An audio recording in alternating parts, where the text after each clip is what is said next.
Well, hello everybody. So good to join you at the Stay Strong series. My name is Thomas, and I'm delighted to be able to bring you a thought from God's Word.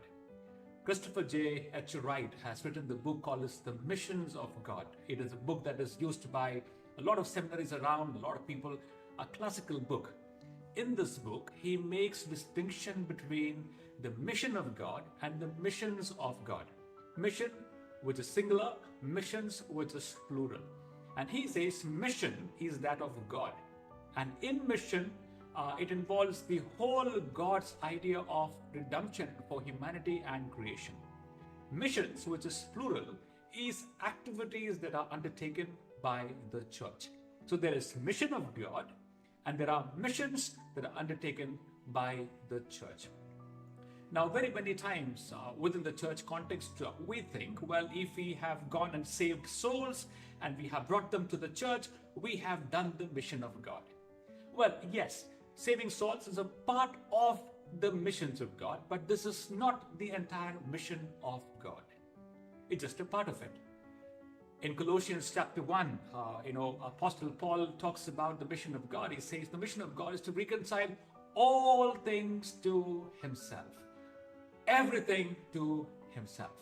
Now, everything would include everything. It includes businesses, entrepreneurship, schools, academia, everything that we do, all spheres that we involve in are part of God's mission. And how do we know it? The book of Jonah is a very fascinating book. How Jonah is sent to proclaim God's message into the people of Nineveh, and how we resist going there. But then, book of Jonah is the only book that ends with a question mark. The Lord asked Jonah, should I not be concerned about 120,000 people at Nineveh and their livestock and their cattle? Question mark, period.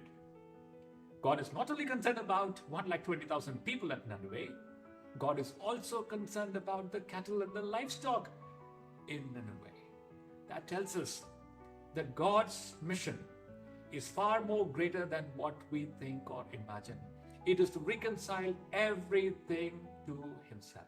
So today, my friends, whichever field the Lord has called you to, whether you're a businessman, you are teaching, you're a professor, you are a government servant, you're in the college, wherever, or you're studying, all of those things belongs to God.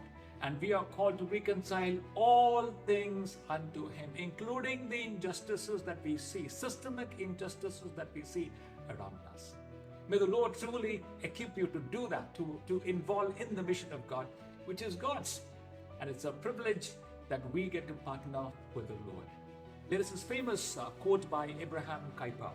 It says, there's not a square inch in the whole domain of our human existence over which Christ, who is sovereign over all, does not cry mine. So our prayer should be, thy kingdom come, thy will be done on earth as it is in heaven.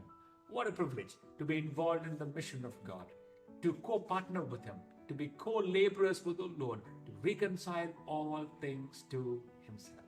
May the Lord bless you. Thank you so much for your hearing. Thank you.